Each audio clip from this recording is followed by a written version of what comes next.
Hello అండి, welcome to profit master. ఇక ఈరోజు ఈ వీడియోలో మనం రెండు స్టాక్స్ గురించి మాట్లాడుకుందాం. సో అందులో మొదటిది యూపీఎల్ అనమాట. సో మీకు తెలిసిందే, మనం ఎక్కువగా మన వీడియోస్ కింద ఎక్కువ మంది మెసేజ్ చేసే స్టాక్స్ ఏవైతే ఉంటాయో వాడుకుంటాం.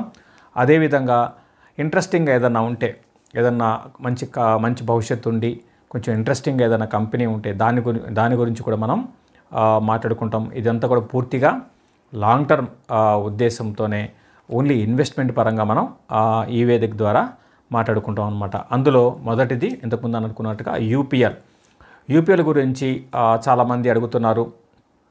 ప్లస్ రీసెంట్గా అంటే ఒక 2 years 3 years బ్యాక్ ఎవరు ఎక్కడ ఇన్వెస్ట్ చేసినా కూడా అందరూ కూడా నష్టాలే ఇచ్చింది. నేను పదే మీరు ప్రాఫిట్ మాస్టర్ చూస్తూ ఉంటే మీకు తెలిసిందే, నేను పదే ఈ స్టాక్ని అవాయిడ్ చేయమని గతంలో చెప్పాను, చాలా సందర్భాల్లో కూడా చెప్పాను. సో ఇప్పుడు కూడా ఒక్క మాటలో చెప్పాలి అంటే, నేనైతే దీని మీద ఒక ఇన్వెస్ట్మెంట్ పరంగా అంత పాజిటివ్గా అయితే లేను, అవాయిడ్ చేయమని చెప్తాను. ఆల్రెడీ కొన్న వాళ్ళు కూడా ర్యాలీస్లో ఎగ్జిట్ కాండి అని చెప్తాను. రీజన్స్ ఏంటి, అసలు యూపీఎల్ అంటే వీళ్ళు ఏ బిజినెస్లో ఉన్నారు ఏంటి అనేది బ్రీఫ్గా మాట్లాడుకుందాం. సో యునైటెడ్ ఫాస్ఫరస్ లిమిటెడ్ అనమాట యూపీఎల్ అనేది. ఇదేంటంటే అగ్రికల్చర్ కెమికల్స్, ఎక్కువగా క్రాప్ ప్రొటెక్షన్, అగ్రో కెమికల్స్ అనుకుందాం. మెయిన్ అంటే మిగతా దాంట్లో కూడా ఉన్నారు, కానీ 84% వీళ్ళకి అగ్రో కెమికల్స్ మీదే వీళ్ళకి బిజినెస్ అనమాట. క్రాప్ ప్రొటెక్షన్ దాంట్లో ఉన్నారనమాట.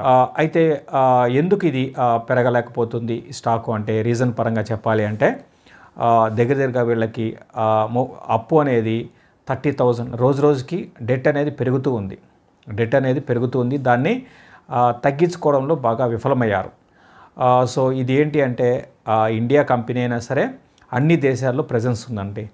దాదాపు మోర్ దెన్ 110 కంట్రీస్లో దీన్ని ప్రెజెన్స్ ఉందన్నమాట.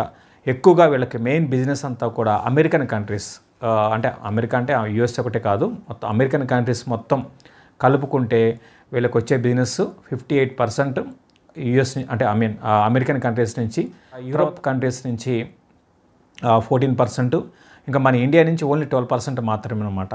కాబట్టి దీన్ని మీకు అర్థం చేసుకోవచ్చు, ఇదంతా కూడా ఎక్కువగా వేరే దేశాల నుంచి వచ్చే బిజినెస్ మీద ఆధారపడి ఉంది. అయితే ఎందుకు ఈ విధంగా అయింది కంపెనీ అంటే, ఫైనాన్షియల్స్ ఈ విధంగా దెబ్బతిన్నాయి అంటే, వీళ్ళు ఏంటి అంటే అగ్రెసివ్గా ముందుకెళ్లే ఉద్దేశంతో ఏం చేశారంటే, వేరే దేశాల్లో ఉన్న కంపెనీస్ని, అగ్రో కెమికల్స్ కంపెనీస్ని వీళ్ళు టేక్ ఓవర్ చేయడం, కొనేసేయడం అనమాట. ఆ విధంగా డీల్స్ చేసుకుంటూ ముందుకు వెళ్ళారు. సో దాని కారణంగా వీళ్ళు అంటే అది డీల్ బాగుంటే ఓకేనండి. సో ఏం చేశారంటే, అక్కడి నుంచి దాన్ని ముందుకు తీసుకెళ్లడంలో విఫలమయ్యారు. డీల్స్ అన్నీ బాగుంటే ఓకే, బాగానే ఉంటుంది. కాకపోతే ఏంటంటే, వీళ్ళు 1000 కోట్లు పెట్టాల్సిన చోట 1500 కోట్లు పెట్టడము, అయితే దాని తగ్గట్టుగా రిజల్ట్స్ రాకపోవడము, ఇటువంటివి చేశారు. ఫర్ ఎగ్జాంపుల్ ఒక 4 years బ్యాక్ అనుకుంటాను, 4600 crores పెట్టి ఒక కంపెనీని తీసుకున్నారనమాట.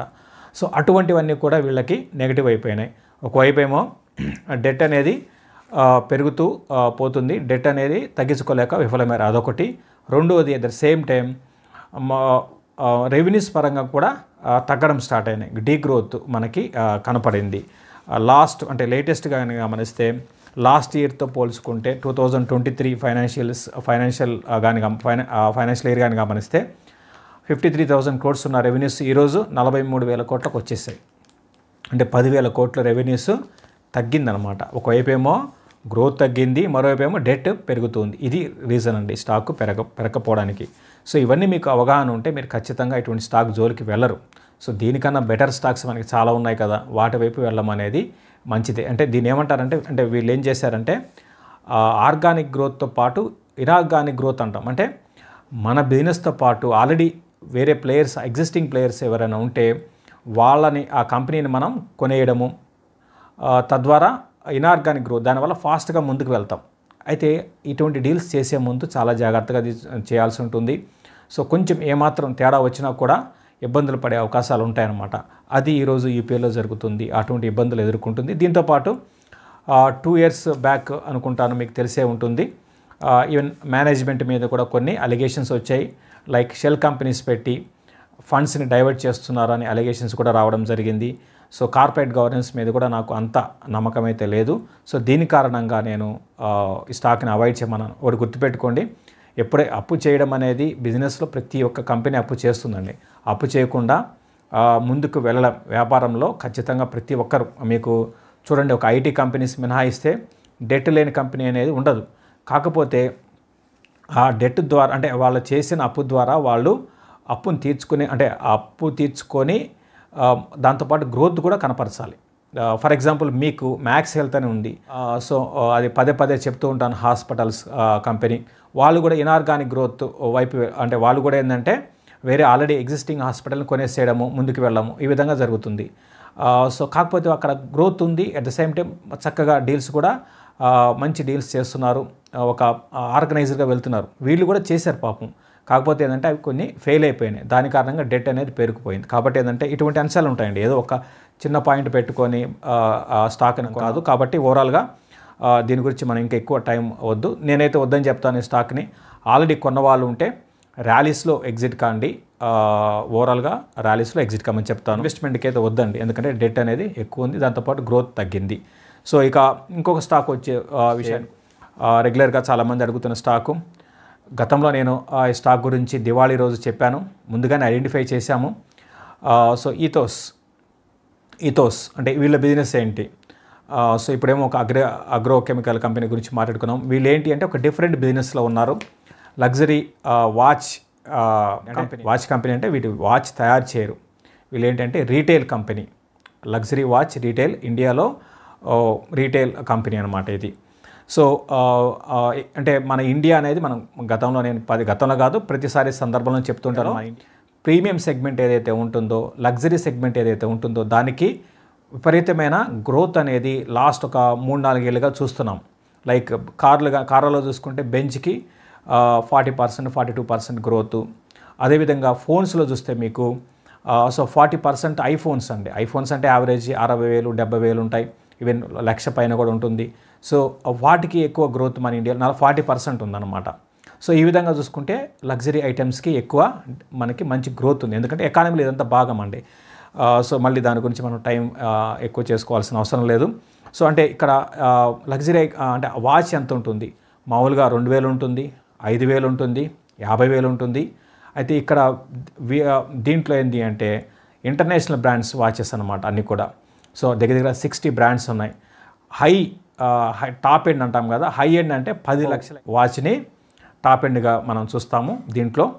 తర్వాత 2.5 నుంచి 10 lakhs ఉన్నదాన్ని ఏంటంటే లగ్జరీ వాచ్గా మనం చూస్తామన్నమాట. 2.5 అంటే మన ఇండియన్ కరెన్సీ ప్రకారం చెప్తున్నాను. 2.5 బిలో ఉన్నదాన్ని ఏంటంటే అది కూడా లగ్జరీ కానీ ప్రీమియం వాచెస్గా పరిగణిస్తాం. అంటే మీరు చూడండి, ఒక వాచ్ అనేది 10 లక్షలు, 15 లక్షలు, 10 లక్షల అబోవ్ అంటే అందులో 20 లక్షలు ఉండొచ్చు, 30 లక్షలు ఉండొచ్చు. సో ఇటువంటి బిజినెస్లో వీళ్ళు ఉన్నారండి. అంటే మన ఇండియాలో వీళ్ళకి ఇప్పుడు ప్రస్తుతానికి 60 అవుట్లెట్స్ ఉన్నాయి. దాంతోపాటు వీళ్ళ వెబ్సైట్ ఉంది. వెబ్సైట్ ద్వారా కూడా మనం వాచ్ని కొనుక్కోవచ్చు అనమాట. అటు రీటైల్ స్టోర్స్కి వెళ్ళి తీసుకోవచ్చు, అట్ ద సేమ్ టైం మన వెబ్సైట్కి వెళ్ళి తీసుకోవచ్చు. అంటే కొన్ని brands, international brands like Omega, Rado, Tissot, ఇటువంటి కంపెనీస్, ఆర్నాల్డ్ అండ్ సన్స్, తర్వాత బోవే, ఇంకా చాలా ఉన్నాయి. అంటే ఇటువంటి బ్రాండ్స్ అన్నీ కూడా మన ఇండియాలో కొనుక్కోవాలి అంటే వీళ్ళ ద్వారా కొనుక్కోవచ్చు. దీంతోపాటు ఇంకొక ఇంట్రెస్టింగ్ ఏంటంటే ప్రీ ఓన్డ్ కార్స్ అంటాం, అదేవిధంగా ప్రీ ఓన్డ్ వాచెస్ అనమాట. అంటే ఆల్రెడీ వేరే వాళ్ళు వాడిన వాచ్ని మనం ఇప్పుడు ఫర్ ఎగ్జాంపుల్ 10 లక్షలు పెట్టి మనం ఒక వాచ్ని కొనే బదులు అదే వాచ్ని ఎవరైనా వాడిన వాచ్ని మనం తీసుకుంటే అది 3 లక్షలకో 4 లక్షలకో వస్తుంది. సో దాంట్లో వీళ్ళకి లైసెన్స్ ఉందండి. మన ఇండియాలో ఏకైక కంపెనీ ప్రీ ఓన్డ్ వాచెస్ అంటే బ్రాండ్స్, అది కూడా ఇంతకుముందు చెప్పినట్టుగా పెద్ద బ్రాండ్స్. రోలెక్స్ వాచ్ 10 లక్షలు ఉంటుంది, 15 లక్షలు ఉంటుంది. ఇంకోటి అందరికి కూడా ఇవ్వరండి. కొన్ని ప్రీమియం సెగ్మెంట్ ఎలా ఉంటుందంటే అందరికి కూడా ఇవ్వరు. సో ఏదేమైనప్పుడు కూడా ఇటువంటి బిజినెస్లో ఉన్నారు. మన ఆలోచన ఎప్పుడు కూడా ఎలా ఉండాలంటే ఫ్యూచర్ ఏ విధంగా ఉంటుంది అది ఆలోచించాలి. ఇప్పుడు నేను 10 లక్షలు పెట్టి వాచ్ కొనను కదా అని చెప్పి అవాయిడ్ చేయడం కాదండి. ఆ జనాల్లో వస్తున్న మార్పులు చూడండి. సో ఈ విధంగా మనం ముందుకు వెళ్తూ ఉంటే ఇటువంటి కంపెనీస్ అన్నీ కూడా ముందుకు వెళ్తాయి. సో ఇటువంటి అంశాలన్నీ కూడా మనం ఇన్వెస్టర్స్ మీట్లో ఇంకా మాట్లాడుకుంటాం. ఇంకా ఎటువంటి కంపెనీస్ ఉన్నాయి, ఇటువంటి జనాల్లో వస్తున్న మార్పులు చూడండి. అంటే ఇటువంటి అంటే ఇదొక బిజినెస్ మోడల్ అనుకోండి. అదేవిధంగా మన ఇండియా ఏ విధంగా ముందుకు వెళ్తే దాని తగ్గట్టుగా ముందుకు వెళ్ళే కంపెనీస్ గురించి మాట్లాడుకుంటాం, సెక్టార్స్ గురించి మాట్లాడుకుంటాము. సో కేస్ స్టడీ ఉంటుంది. గతంలో మన విజయవాడ ఇన్వెస్టర్స్ మీట్లో చాలా కంపెనీస్ మనం మాట్లాడుకున్నాం. అవి ఈరోజు మల్టీ బ్యాగర్స్ అయిపోయినాయి. హిమాద్రి స్పెషాలిటీ ఎక్కడి నుంచి వచ్చిందే, ఇట్లా చాలా, అంటే ఒకటేని కాదు. అహులువాలియా కాంట్రాక్టర్స్ గురించి మనం విజయవాడలో లాస్ట్ మీటింగ్లో మాట్లాడుకున్నాం. సో అది 40% పెరిగింది. సో ఇటువంటి అంశాలన్నీ కూడా మనం ఇన్వెస్టర్స్ మీట్లో మాట్లాడుకుంటాం. కాబట్టి ప్రతి ఒక్కరు కూడా విజయవాడలో 19th జరుగుతున్న ఇన్వెస్టర్స్ మీట్కి హాజరు కాండి. సో దీంతోపాటు ఈసారి ఏంటి అంటే ఒక పోర్ట్ఫోలియోలో ఎన్ని స్టాక్స్ ఉండాలి, సో అలొకేషన్ పరంగా ఏ సెక్టర్కి ఎంత అలొకేషన్ చేయాలి, అందులో ఏ క్వాలిటీ స్టాక్స్ ఏంటి అనే అంశాలు కూడా ఈసారి మనం యాడ్ చేస్తున్నాం అనమాట. కాబట్టి ప్రతి ఒక్కరు హాజరు కాండి. లేడీస్ ఎక్కువ మంది లాస్ట్ 2-3 వర్క్షాప్స్లో రావడం చూసాము. ఈసారి కూడా ఎక్కువ మంది వస్తున్నారు. దీంతోపాటు ఎక్కువగా చెన్నై నుంచి ఈసారి వస్తున్నారు అనమాట. చెన్నై నుంచి రిజిస్ట్రేషన్స్ ప్రస్తుతానికి బాగున్నాయి. కాబట్టి విజయవాడ చుట్టుపక్కల ఉన్న వాళ్ళందరూ కూడా హాజరు కావడానికి ప్రయత్నం చేయండి. గురించి మాట్లాడుకుంటున్నాం మనం. సో ఓవరాల్గా ఈ స్టాక్ అయితే ఈ స్టాక్ మీద నేను పాజిటివ్గా ఉన్నాను. సో ప్రైస్ పరంగా చూస్తే 2400 కోట్లు అనమాట. సరే 2400 రూపీస్ పరంగా 2400 రూపీస్ ఉంది. చాలామంది ఏంటంటే ఎక్కువ ఉంది కదా, అంటే మీరు 30 రూపాయలు ఉంటే స్టాక్ను కొనడము, ప్రైస్ ఎక్కువ ఉంటే అవాయిడ్ చేయడం అది కరెక్ట్ కాదండి. మీరు చూడాల్సింది దీని మార్కెట్ క్యాప్ ఎంత, 6000 కోట్ల మార్కెట్ క్యాప్. ఓకే, ఎక్స్పెన్సివ్ అంటే ఎక్స్పెన్సివేనండి, బాగా ఎక్స్పెన్సివే. పిఈ కానీ గమనిస్తే 72 పిఈ. కాకపోతే మనం భవిష్యత్తు చూడాలి. సో దీనికి భవిష్యత్తులో బ్రహ్మాండంగా ఈ 3 లక్షలు 4 లక్షలు పెట్టి వాచెస్ కొనే వాళ్ళ సంఖ్య మన ఇండియాలో నెక్స్ట్ 5 ఏళ్ళు 10 ఏళ్ళలో బాగా పెరుగుతుంది. ఇది మన దృష్టి, మన ఆలోచన ఆ విధంగా ఉండాలి. సో కాబట్టి మనం అయితే కొనొద్దండి. అంటే ఇప్పుడు ఈ 5 లక్షలు పెట్టి 6 లక్షలు పెట్టి వాచ్ కొనే కన్నా ఆ డబ్బులతో మీరు ఈ స్టాక్ను కొనండి. 5 ఏళ్ళ తర్వాత అది 50 లక్షలు అవుతుంది. సో అప్పుడు ఏం చేస్తారంటే ఆ 50 లక్షల్లో కొంత అమ్ముకొని ఆ వాచ్ అప్పుడు మీరు రోలెక్సో లేకపోతే మీకు నచ్చిన బ్రాండ్ టిసార్ట్ ఏదో ఒకటి కొనుక్కోండి. సో ప్రస్తుతానికి ఏంటంటే నేను ఈ స్టాక్ అయితే ఇప్పుడు ఈ రోజు కొనమని కాదు, భవిష్యత్తు అయితే బాగుంటుంది. కాబట్టి కరెక్షన్స్లో కొనుక్కోండి. ఒకే ప్రైస్ పాయింట్ కాకుండా కరెక్షన్స్లో మీరు ఎస్ఐపి కూడా చేసుకోవచ్చు. లాంగ్ టర్మ్కి ఈథోస్ అనేది బాగుండే అవకాశం ఉంది. గ్రోత్ అనేది బాగుంటుందండి. అది మనం ముందు ఊహించాలి. ఎప్పుడు కూడా ఏంటంటే ముందు ఊహించాలి.